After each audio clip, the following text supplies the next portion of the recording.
کہہ دو کہ جو شخص جبرائیل کا دشمن ہو اس کو غصے میں مر جانا چاہیے، کیونکہ اس نے تو یہ کتاب اللہ کے حکم سے تمہارے دل پر نازل کی ہے جو پہلی کتابوں کی تصدیق کرتی ہے اور ایمان والوں کے لیے ہدایت اور بشارت ہے۔ جو شخص اللہ کا اور اس کے فرشتوں کا اور اس کے پیغمبروں کا اور جبرائیل اور میکائیل کا دشمن ہو تو ایسے کافروں کا اللہ دشمن ہے۔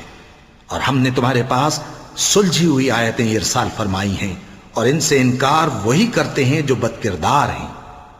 ان لوگوں نے جب جب اللہ سے کوئی عہد کیا تو ان میں سے ایک فریق نے اس کو کسی چیز کی طرح پھینک دیا۔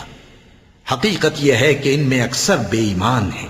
اور جب ان کے پاس اللہ کی طرف سے پیغمبر آخر الزماں صلی اللہ علیہ وآلہ وسلم آئے اور وہ ان کی آسمانی کتاب کی تصدیق بھی کرتے ہیں، تو جن لوگوں کو کتاب دی گئی تھی ان میں سے ایک جماعت نے اللہ کی کتاب کو پیٹ